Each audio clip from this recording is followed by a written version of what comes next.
people talk about what is your why, what is my identity. Look back on times that are challenging and generate more meaning out of them. This is not a process where you reach an end goal. If we really are clear on who we are and what our values are, we'll be led in the direction that we need to be. Hi everyone, welcome to the Human Ground podcast. We're so glad you're here. I'm Dr. Amy Griffiths. I'm a clinical psychologist and a professor. My research really focuses on helping people live meaningful, connected, and engaged lives. This is Rachel Torres. Hi everyone, I'm Rachel. I'm a nationally certified school psychologist and have been working in education for about the past 10 years. And similarly, I'm also a doctoral student and my research focuses on the connection between work and wellness. Through our work, people want to feel connected to each other. They want to gain skills, they want to get better and grow, and they want to thrive in their work. But they're really struggling to do that. And so we developed the Human Ground to address some of that. We found that people are feeling lost and vulnerable and they don't know where to go and who to trust and what to do. And so we really wanted to create a space to help people do that along with us. Through our work at the Human Ground, we've also seen that a lot of people, ourselves included, feel stuck and don't quite know how to organize or approach change, and how do we facilitate change, and how do we create learning experiences for ourselves in ways that are meaningful and effective. Yeah, and feel comfortable in our own skin and happy with the direction where our lives are going. The world is really changing rapidly, the world as we know it. People are more anxious and stressed, and they're trying to figure out how to stay grounded while the world is constantly moving. Mm-hmm. So the goal for our work here at the Human Ground is to help you navigate the uncertainty of the modern world. And we want to do that through building connection and community and capability, really teaching you skills and teaching ourselves skills along with you so that we can really navigate this changing environment.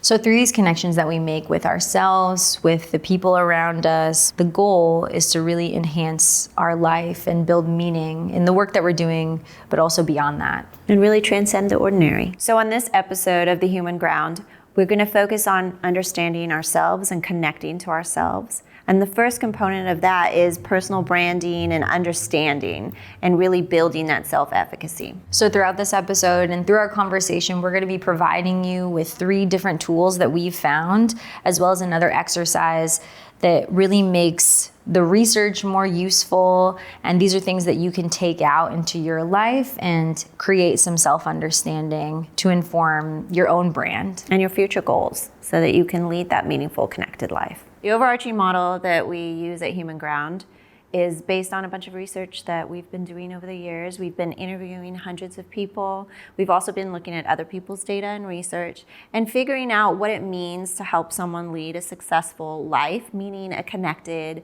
meaningful, and engaged life. And so as we've been doing that, we've developed an overarching model and we've put it into 3 buckets. So our 3 buckets are connecting to ourselves, so really getting to know ourselves and being connected to that. Also connecting to others around us, and finally connecting to our work or our purpose or however you want to label that. And so with that, we have started to think about what tools we need as human beings. And so one approach that's very evidence-based is ACT, which stands for Acceptance and Commitment Therapy. And I really like this therapy. We know this because I talk about it all the time. But it's based out of cognitive behavior therapy, which is very evidence-based. I like it because it doesn't assume that your feelings are or your thoughts are faulty or wrong. It's more about accepting that life is hard and things can be really difficult. And when those things happen, that we have the tools to be able to experience those emotions, manage our distress around them, and then set meaningful goals for our life. One of the biggest things that I like about the model is that it includes having more psychological flexibility. And through understanding our values, understanding ourselves, we can develop goals and be flexible when the world is changing around us. A lot of what we need to do is really look inward and see what we need and what's important to us. And so we've come up with a few factors that fall under understanding and connecting with ourselves. And we're going to talk about those in this podcast. The first one is branding and understanding yourself, developing self-efficacy, and you'll talk about that in a little bit. Persistence, so really working to get through things when life is hard, and how do you keep going and how do you persist.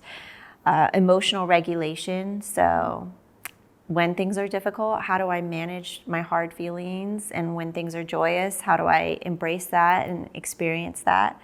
And finally, flexibility and agility. We know things are changing all around us, and how do we get flexible and be okay with all of these changes that are occurring? With that, we're going to start with the first component, which is understanding and branding. So how do we understand ourselves? How do we figure out what it is that we care about? And then how do we understand our own self-efficacy? So there's quite a bit of research about self-efficacy, and there has been for a while now. And just to define self-efficacy is a person's belief in the ability to achieve a goal or a task. That's really important, of course, as it relates to work, because we need to understand how efficacious we feel at work and across our tasks and roles in our jobs. But this also spans into the multifaceted roles that we play in our lives. So how efficacious do I feel as a partner, as a parent, as a friend? So we're going to begin by talking about self-efficacy, as well as talking about our own values and what it is that we care about.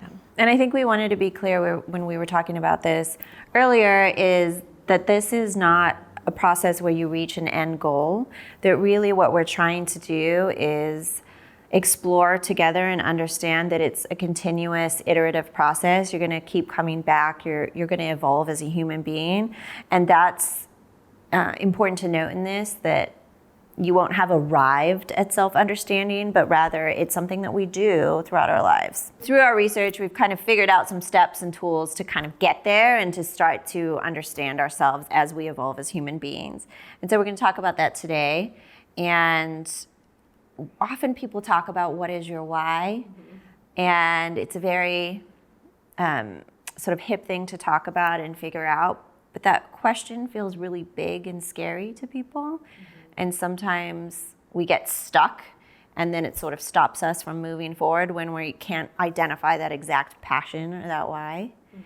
I don't know if you've experienced that. Yes, definitely. I think that with that question too, there is an implication that our why is singular, it's an endpoint, it's this concrete thing that we've identified that then propels us forward. And so if we haven't identified it, that can feel really destabilizing. And I was actually in a training this week with a group of psychologists, a bunch of mental health people in the room, and one of them was presenting on various things about themselves. And one of the questions was, what is your why? What brought you to this work of helping other people and serving other people? And the person who was presenting got up there and said, I'm a little embarrassed to admit this, but it took me a while to figure out my why. And I think that feeling and that experience is a lot more common than many of us feel comfortable admitting, because again, it can be a really daunting experience to figure out what is your why. And I think that can change over time. For me, when I first started out in this career, I felt very driven, and I knew exactly what I wanted to do and how I wanted to do it, and I was working 1 million hours a week. And then after I had kids and my life changed, so did my why. And although I was still passionate about a lot of these things, it kind of evolved with my own life experiences, and my interests evolved with that too. Yeah, I think it changes a lot and transforms a lot, and that's the beauty of the sentiment of that question. Of course, when I hear that question, it's such a cliche, but I think with cliches, there is sometimes an undertone or a grain of truth behind that can be really useful. So today, when we talk about what our values are, what are the things that we care about, what are the things that we're good at, that make us feel good to engage in, that's the piece of that question that I find a lot of utility in, and clients that we work with and young people that we work with also find utility in. And also, I think too, your why doesn't have to be totally connected to what you do for work or what you do to earn money and put food on the table and all of that. Your why can occur in other parts of your life, and it can be integrated throughout, or in just one place and not at work. So there's lots of flexibility around how we live our passions and things that excite us. So when we're trying to build understanding of who we are and what it is that we care about through our research and our work in the field of psychology and the field of mental health and education, we've come across a couple of tools that we really like that are easily accessible, even if you don't have a background in any of these things, that can easily be implemented and sort of help us along as we try to figure out, what are our values and what is it that drives us to do the work that we do or to engage in things that we're passionate about. So one of the ones I wanted to talk about is doing a values kind of sorting activity. And I do this in class with therapists that I'm training to become future therapists and to work with people who are trying to figure out their life and where they want to go and to develop goals based on their values. And so it's pretty easy. We have tools that we're providing to you that are going to be connected to this podcast. And so what you'll get is a set of cards, value sorting cards, and it'll have a bunch of different words on it and values that might be important in your life. So relationships with family, what are some other great ones that we've talked about in the past? Serving other people. I think a lot of people feel satisfaction when they're doing something that helps give back to a larger purpose, whether that's a purpose of a company or whether you're working directly with folks and serving them. I think that's one that comes up a lot for people. Yeah, being creative, having a work-life balance, being engaged in their lives, experiencing zest, experiencing gratitude. And so some of these are the values that you might see in the sorting cards. And so what I do with my students and my clients as I work as a therapist is you take all of them and you sort them into different buckets. Ones that are real priorities for you, ones that may be priorities, and ones that don't really matter to you as a human being. And then you kind of take the ones that are there that are important to you and you put them into different groups. So maybe they kind of run under different themes. And so you figure out what your values are in terms of themes, whether it's family or work-life balance, or if it's being creative, and you kind of lump them into different areas. And then once you do that, you label those areas by an overarching value that's important to you. And after that, you can think about, number one, are these ones that I actually value, or is it the outside world telling me I should value them? Are they things that I'm currently doing? Are they values that I'm uphold in my life? I think about the work-life balance one. I'm really terrible at that. So I tend to, burn out and do a lot of work and then try to fit in life. And then after having kids, I was able to find that a little bit more, but it's still tough to find that balance. And so I thought about, is this something that I really value? Or is it aspirational, or is it something I don't really care about? And after reflection, you go, you know what? I do value that. I'm just not very good at prioritizing that. And so it's an aspirational one for me. And so it's something that I want to work towards and build goals around because it is important.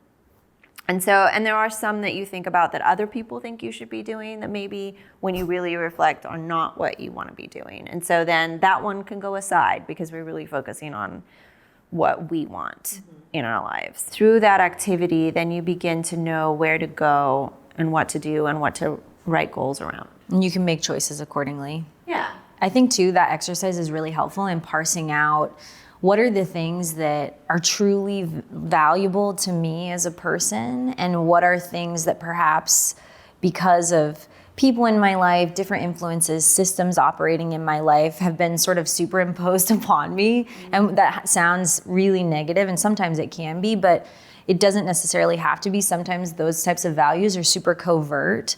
So I like that exercise because it's an easy way to figure out those things, and it's an easy way to kind of figure out the difference between the two. Yeah. And I think the idea with this too, and I talk about this with my clients and with our students who are training to be therapists is this can change over time and throughout your life, and so your values may shift as well. I often have them write it on Post-its or index cards and put it in front of them at their work or on their mirror at home. And it can help you focus and drive your decision making. So if you get offered to do an extra project at work, does it align with your values? Is it something you want to do? And if so, then yes. If not, then let's reflect on what will align with your values and go that way. So hearing about the value store exercise and thinking about how our values influence our choices, I know you were talking about becoming a mom. So where do you feel like in your career trajectory you had one of those pivotal value moments where you were looking at that list and thinking, wow, this does not align with what I'm currently doing? Becoming a mom was like a very clear point. A little bit before that, as I was exploring what I wanted my life to look like and my family to look like. When I first was in grad school and came out of grad school, I was running residential treatment programs, and I had people calling me all hours of the day. I had 2 cell phones, one for work, one for personal, and people would call me on both. It was things like I was getting up at 3 a.m. answering a call, and they were like, there's a kid on the roof. What should we do? Kind of thing. And how do we get him down? And who do we call? And so after a while, I really enjoyed that work. I feel motivated to help kids who are really struggling. But at the same time, I thought, how am I going to have kids if I'm up all night on the phone helping the people in the residential treatment facility? And so that really started me reflecting on what I wanted to do with my life and what I wanted it to look like. When I did get pregnant and start thinking about that, I really did change my career trajectory, and I moved into a job that was more flexible in terms of scheduling, that wasn't always in crisis. And that felt important to me to be able to focus on my kids. But also it's hard because I'm not built that way. I'm built in the way that I really work a lot of hours and I feel good and productive. And if I'm not, I feel not productive and not good with what I'm doing. And so I really had to switch my mindset and focus on my values of wanting to be an engaged mom, wanting to have a family where that's prioritized, and also still trying to hold on to my career and the things that make me feel like an individual.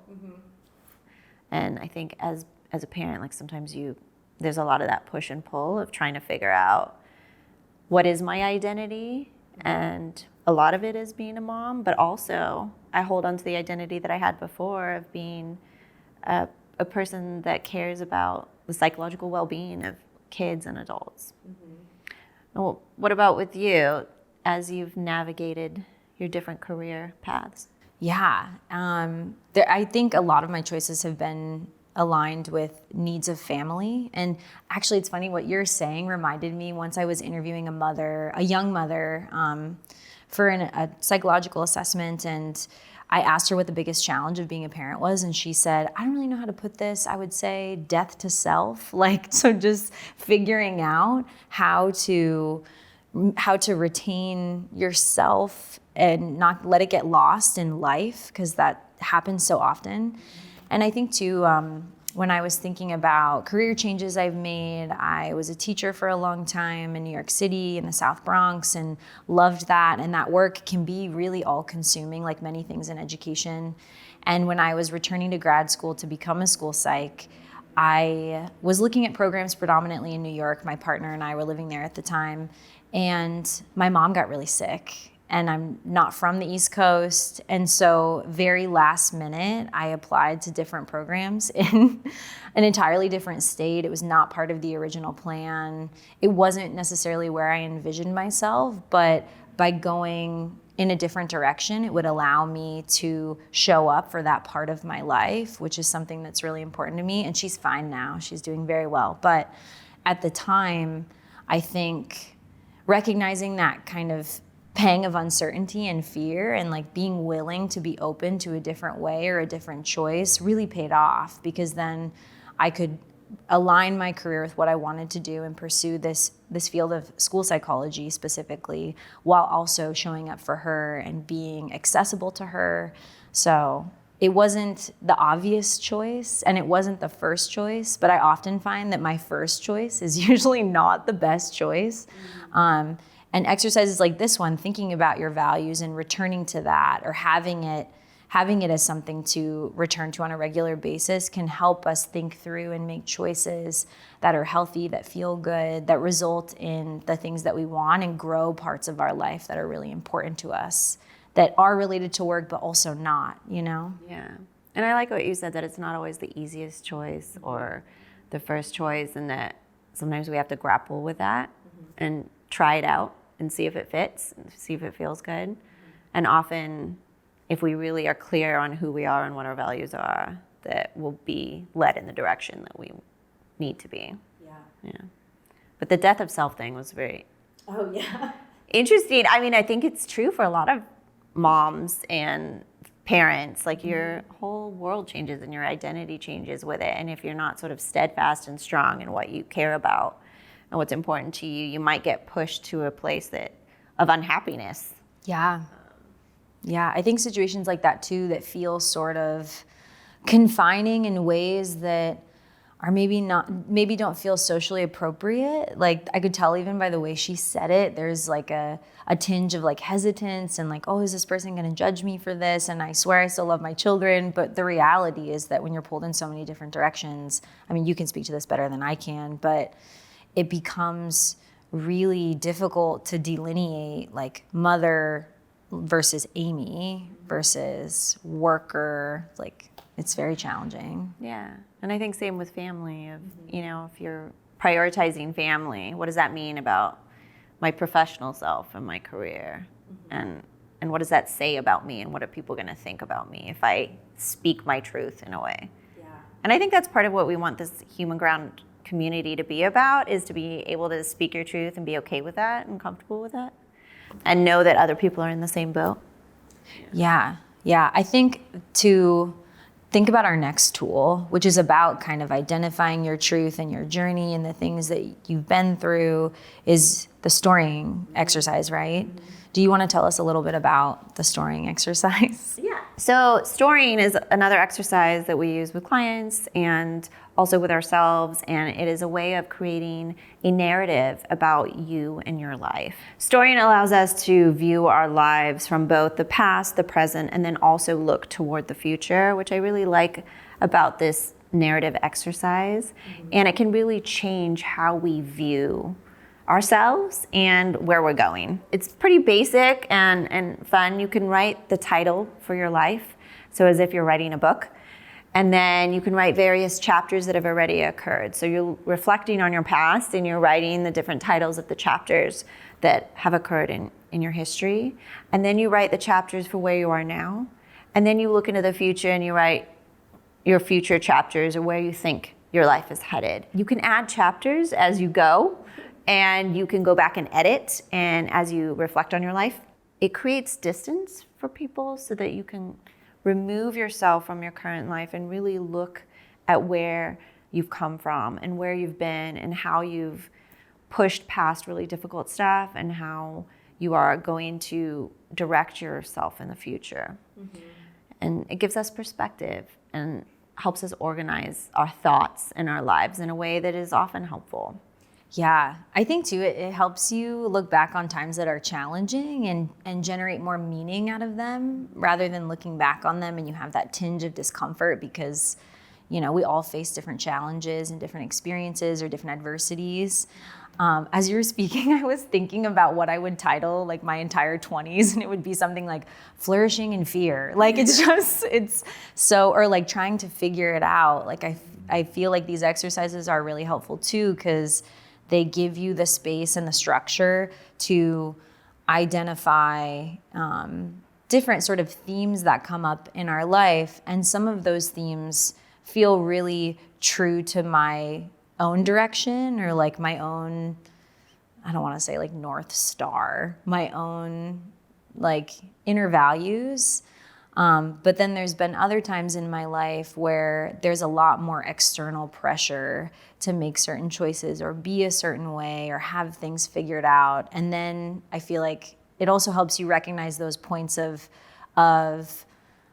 coming to personal epiphanies of like, oh wait, I turned 30 and I realize no one has it figured out. No one knows what they're doing. And there's nothing wrong with that. Yeah. I think about my life too, and all of the different chapters that I've been through. And sometimes you're only so focused on the future or the anxiety about what you should be doing, rather than really looking back and going, you know what? Through all of that, I did some cool stuff and some amazing things. And it was hard, but it helped me grow into the person that I am today. And not all challenges provide meaning or purpose, and some of them just suck. Yeah. And that's okay. But there are points in your life that maybe if you don't spend the time reflecting on that path that you miss. And you creating meaning is really helpful in like managing our psychological well-being and our grief and all of the things that we've dealt with. Finding that, I think, can help us move forward from difficult stuff. As we're thinking about building our story and our future lives and inventing that for ourselves, I'm sure everyone's wondering, well, how do I do that? And so that's really the purpose of this podcast and the tools we're going to provide at the Human Ground, is to all walk through it together. We haven't got it all figured out. We're working on it, and we're using the tools, and we work on it with clients. But join us as we work on that and use these science-based tools to get there, to get to that point where we feel like we truly understand ourselves and we have a path to move forward. Mm-hmm. One of the ways that we do this a lot in our work and with ourselves is trying to figure out, what are we good at and what are our strengths and how do we move forward? And so we have some tools that we could talk about with that. Yeah, I think too, that's another question that's really daunting. Like if I were to ask you right now, what are your strengths? It feels kind of awkward to respond. And I think it's difficult a lot of times to talk about ourselves. I think a lot of us feel really comfortable in self-criticism and telling you exactly what we're bad at, or I don't know if that's true actually. Maybe that's just how I feel. Sorry. Me too. But it is hard. You ask kids, like if you ask kids in our work, a lot of times they'll be like, I don't know. I think adults too. I've worked with a lot of adults in therapeutic settings where I ask them, you know, what are some of your strengths? What are some of the things that you feel really good at? And they don't know how to respond or struggle to identify something. So much so that oftentimes as mental health practitioners, we will revise this question and we'll phrase it as, well, what would your best friend say about you? Or what would a trusted family member say about you? Or somebody in a person's support system? So this can be a difficult question to answer. We really like a tool in particular that provides a foundation to consider this question. This is a survey that was developed through a body of research on character strengths, and it's called the Values in Action Survey. It stands for Values in Action, VIA. And so the VIA Institute has spent, the researchers there and the scientists there have spent a lot of time conducting research all over the world on different character strengths, because as psychologists and reviewing the research, we know that when we use our strengths, we are happier. We feel better as people when we use our strengths. And we're more effective. Yeah. Right? Yeah. It feels good to do something you're good at versus doing something you're not very good at, or maybe you're still growing in that skill set. Generally doesn't feel very good or feels uncomfortable at the least. And we've talked about the fact that sometimes we have to feel uncomfortable and push our boundaries and grow, and that's an important part of being a human. But if we can start with with where we're passionate and where we're effective and good and our strengths, then that's a good place to be. And two, I think in professional settings, when we're faced with that question of like, well, what are you bringing to the table? Tools like the VIA survey can be a helpful source to consider that question and consider what your results are. And the survey's free. I think there's an email required to sign up. I've taken it many times. I've also made people in my life take it too, because who doesn't love a good personality quiz? But it's 24 strengths, and they rank them based on a lot of different questions that people respond to. And so the idea is that when you're familiar with your top 5, you can integrate them in your life in different ways and hopefully spend more time using your strengths. And feeling good, yeah.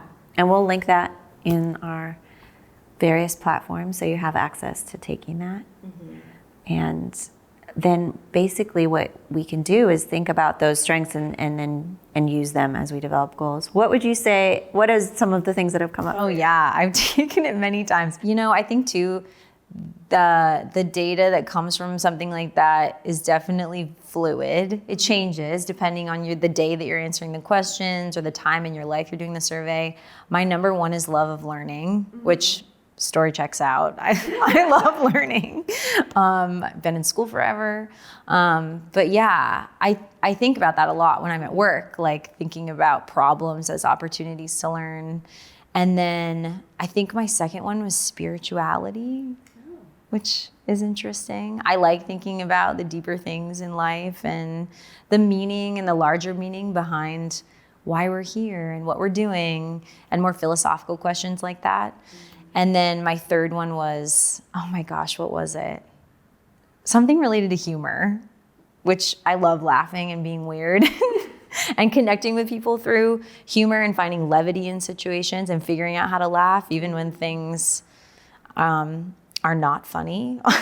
So yeah, that's how we connect too. Yeah, our dark humor. Through difficult things, right?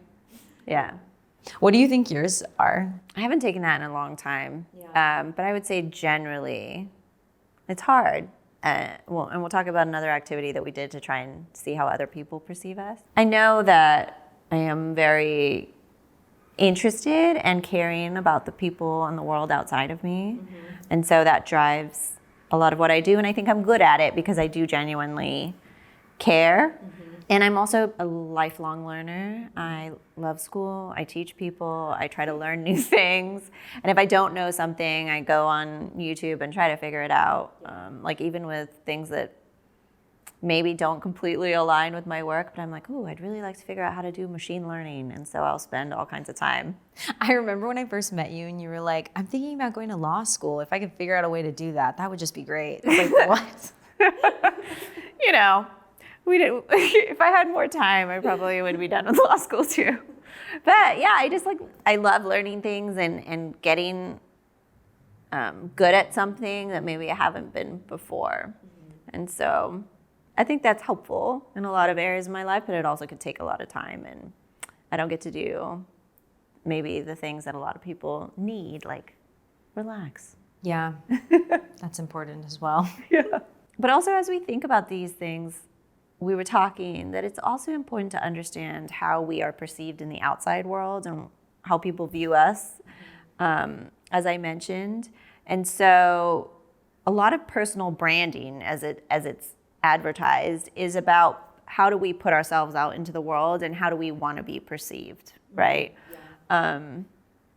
So there's activities around that we can do, but also we need to be steadfast in ourselves and who we are and what we value first, because the outside can really put pressure on us and influence us to go on paths that maybe aren't where we want to be or where we should be.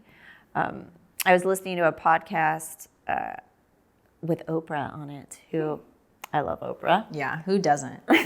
Well, people probably don't, but I love Oprah. I would come home from high school and watch the Oprah show every day. That's why you're a therapist now. That's why I'm a therapist now. And just spend my afternoon after high school watching Oprah interview people. But she was on the podcast, We Can Do Hard Things, which I love as well. And she was talking about, even through her fame and doing some amazing work and having such a following, that she was always worried about what other people were thinking about her. And she was in the tabloids, and that would really stress her out, and she'd track people down if they said negative things about her. And the thing that changed for her was going to court when the beef industry was suing her. And when the lawyers were saying negative things about her, she was able to go, no, that's not me. That's not who I am. And that allowed her to create space between what the outside world feels about her and what they think she should be doing, and and allowed her to know who she was in a way. And I think that's what we are trying to do here, and what we need to do to feel strong in our choices and where we're going. Yeah, I was just thinking about imposter syndrome as you were speaking. This is our first episode of the Human Ground podcast. I admittedly am experiencing a little imposter syndrome right now with taking things that we've spent so much time talking about and researching and working directly with humans about and trying to share it with other people in this new format. And in an interesting way, because we're nerds and we usually talk to other nerds about this stuff. So trying to figure out how to make it accessible and engaging. I think it conjures up a lot of self-talk related to who's going to watch this anyway, like who's going to be listening to this. But I think the power in things like that, like talking about imposter syndrome, is that those experiences are often so universal. And there's so much research about imposter syndrome, especially for marginalized groups, women, people of color, first-generation college students. I've read a lot of research related to that.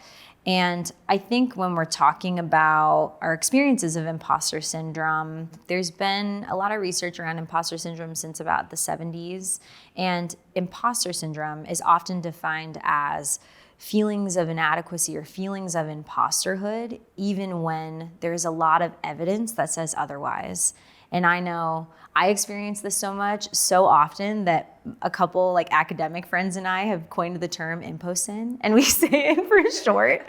I was just at a conference this week and I looked to one of our friends who's also a psychologist and said like imposin when we were like feeling that feeling of self-doubt, because it comes up so much. And I think it looks different for everybody. It can be things like not feeling like you're qualified enough to do something, not feeling like you yourself really earned something. And it also helps us recognize when those feelings are due to things outside of ourselves, whether that's our interactions with individuals or systems that might be dysfunctional or oppressive in certain ways.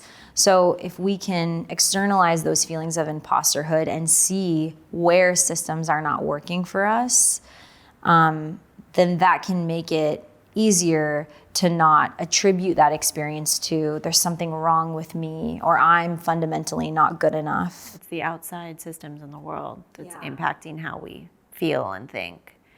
And I know we've seen this at the Human Ground. We have a research project that we're doing where we're interviewing 100 people about their human experience of work. And this seems to come up a lot in the questions that we ask, right? It comes up so frequently. I think too, people won't always say directly like imposin or imposter syndrome. If they did, that'd be weird. That would be amazing. I would be so thrilled by that. But I think people bring up fear of what other people think so frequently across demographics, across ages and industries and skill sets. And we have a diverse sample purposefully because we do a lot of work with individuals with disabilities and folks who are neurodivergent and different marginalized groups. And across all groups, I think a lot of us spend a lot of time really concerned and preoccupied with how we're being perceived by others. If people think I'm smart, if people think I'm funny, if people think I'm competent at my job, it comes up so much. Yeah, when we were asking those questions, it felt like almost everyone had some version of that when they were thinking about their insecurities around work or what they were worried about other people thinking about them. Or when we ask like how you connect to your work and what maybe prevents you from connecting to your work, that was a time in which a lot of people would bring up that fear. So it really impacts everyone. And it permeates through all aspects of your life, through your work and then at home and how you feel about yourself. So it's something that I think is important to really focus on and address and have some tools to manage. A lot of times the opinions of others or the perceived opinions of others drive us in a negative way. We're trying to figure out, knowing that that's a part of building a brand and understanding how we come across, like tools that we can use in a way that's helpful and not harmful. How we are perceived by others or how we think we are perceived by others really affects us and our work and our connection to others and our feeling contentment and peace. And so it's important that we address that in many ways, I think. And we can do that in a way that is useful rather than damaging. So we're trying to figure out how to integrate that into understanding. It reminds me a lot of the personal audit exercise that we came across. Because I think, too, when we can draw the difference between people's perceptions that maybe I fictionalize in my head and like how I really come across, often it's a lot more positive than I think. I'm telling myself a story that's way more negative than what reality is, and exercises like this can be really helpful in that way too. Yeah, and I think that's true for all of us, that we all focus on what the negative and what people could be saying that's not great. And we could really use hearing the things that are positive, and as well as just more of a well-rounded picture of ourselves. So doing a personal audit is an option to get that outside perspective and a well-rounded view.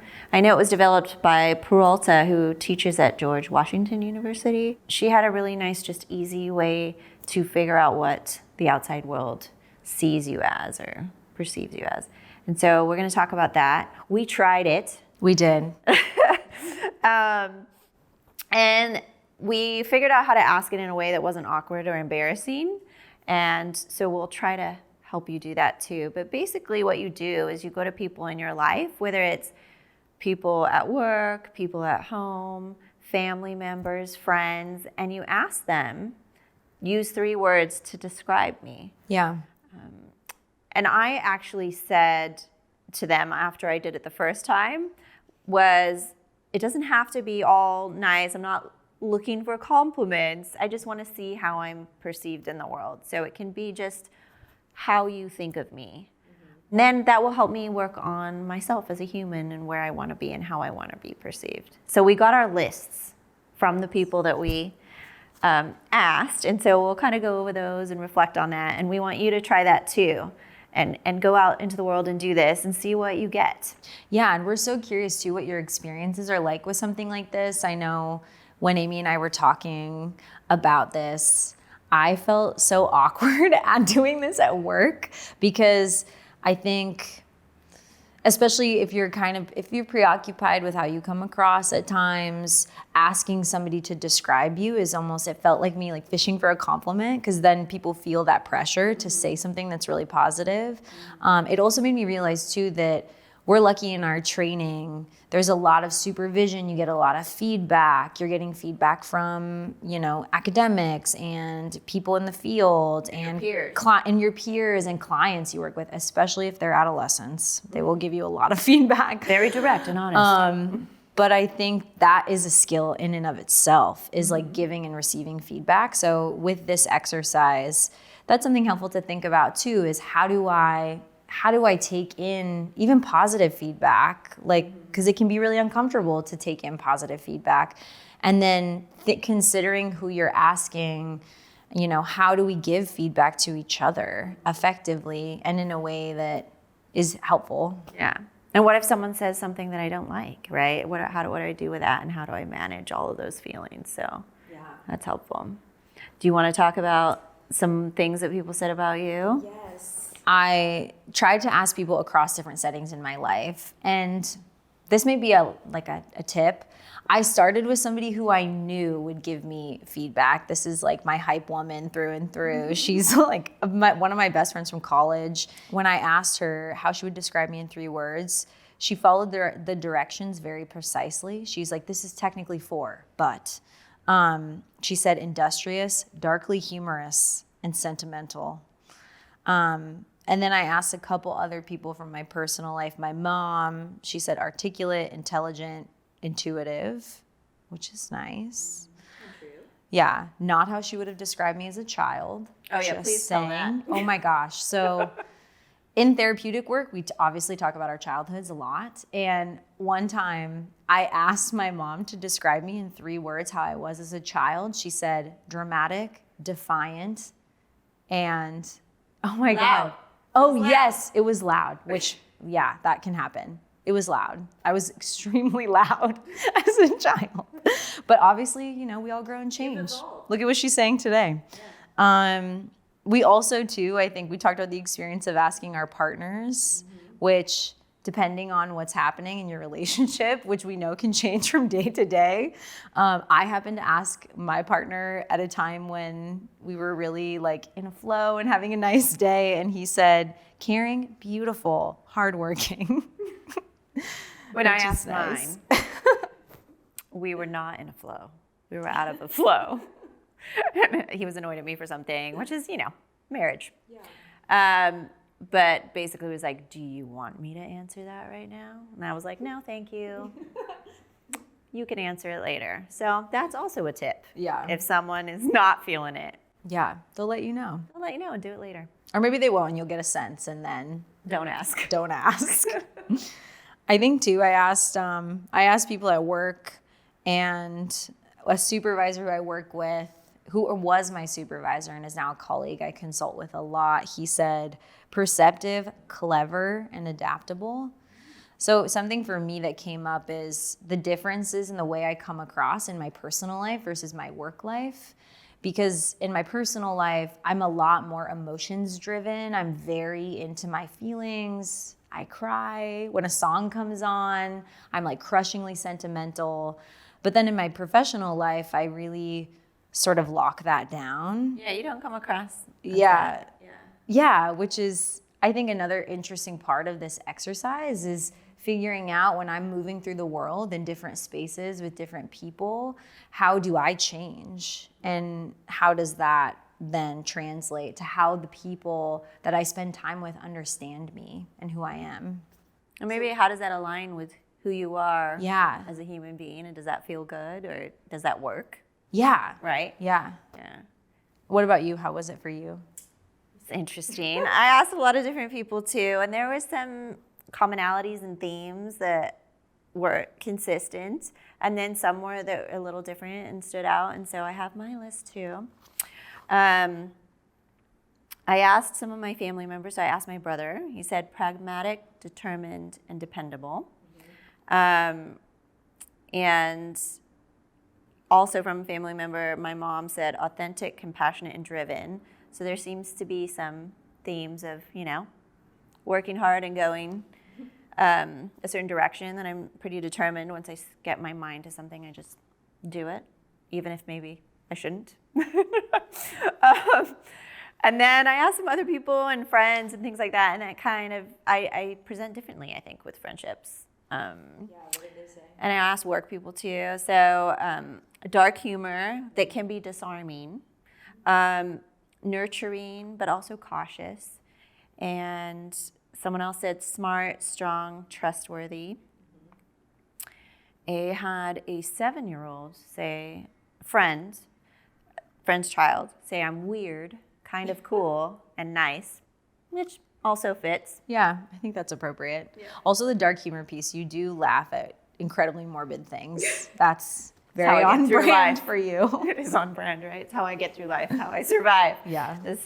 This crazy world and experience. And then a couple of friends were very nice and cussing and, you know, badass B, competent AF, articulate, boss ass B, you know, just a lot of B's in there.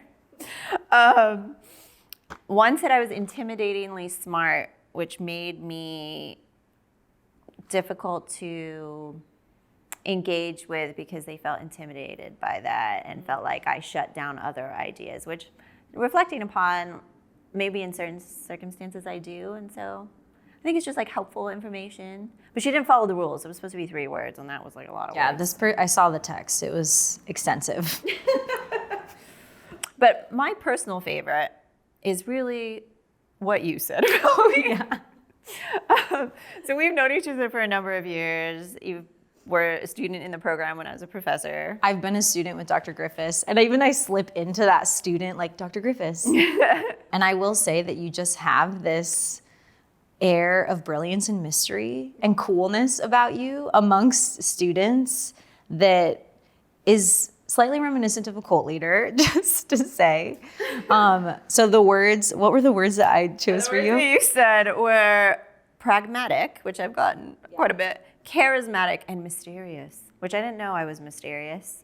And then you also said characteristics of a cult leader. So thinking about starting some sort of cult situation. Not that the human ground is a cult. No. We're just a community. Yeah. But follow. To follow. The language piece is very interesting. Yeah. But yeah, no, I think that it's interesting to think about different roles, because when you are in that professorial context, you definitely elicit like an air of not inaccessibleness, but like mystery kind of. You're like cool and relaxed, but boundaried, and obviously very smart and competent. So all the students just want to learn from you. See, Amy, it's hard to take compliments. It's hard to take Embarrassed. But that is something that someone said to me, that the friend who didn't follow the rules. She said that I was unapproachable to people that don't know me, but loved by people that do. And I think that maybe that's kind of what you're describing, that there's sort of like a boundary that exists that I didn't even know that I have. Yeah. So this exercise was kind of interesting to think about, like, how do I put off that air of mystery and a wall of guardedness, you know? You can learn to let your walls down. I can learn to adjust my volume. We're all growing. Your volume is great. I've come a long way. So that was us. Like, we really wanted to we're going to do this with you and practice these tools. And although we've done it over the years and we've done it with clients, I think it's different as we grow into the humans that we're becoming. Yeah, I think too, something that is coming up through this conversation is, if you do choose to engage in this exercise, we're all coming from different places and different perspectives. And there are contexts, I think, that are just like a little bit more emotionally loaded and have different relational background and context to consider. So when you go and ask somebody to describe you, taking that into account, I think is important. There was definitely people that I thought like, oh, I really want to ask this person, and then thought through that a little bit more and reconsidered. So I think that's normal too when you're doing things like this, to give some thought to how it might be, what that experience might be in asking somebody close to you for feedback. Yeah, and I think being in the place emotionally to handle it, if you do get something, an area of growth. I know as a professor, we get evaluated by students, and I get emailed it at the end of the semester, and some days I'm like, oh great, yeah, I want to open it and see what feedback they have, and some days I'm like, today is not the day, let me wait. Yeah. And I open it another day, and I think that's kind of similar with this exercise. Yeah. We want to invite you to consider brand in a way that's a lot more fluid and flexible, and not just about our LinkedIn profile or the ways in which we're utilizing TikTok, but really like, what do I give off, and am I okay with that? And what might I want to change about that? And what are parts of that that really work for me, that feel really true and really authentic to who I am? Mm-hmm. And that can change over time. Yeah, so I figure with me, I think what I put out into the world 10 years ago is very different than what I put out now. I think through my life experience, I've gotten softer and more authentic and vulnerable and less guarded, and just putting on a very rigid professional face. Less mysterious. Less mysterious. Less mysterious. And maybe I need to work on that more, because clearly still mysterious. I like your mystery. Thank you. I think too, another piece of that comes to mind is being open to possibility and being curious about change. Change is inherently uncomfortable, I think, a lot of the time. That's very normal.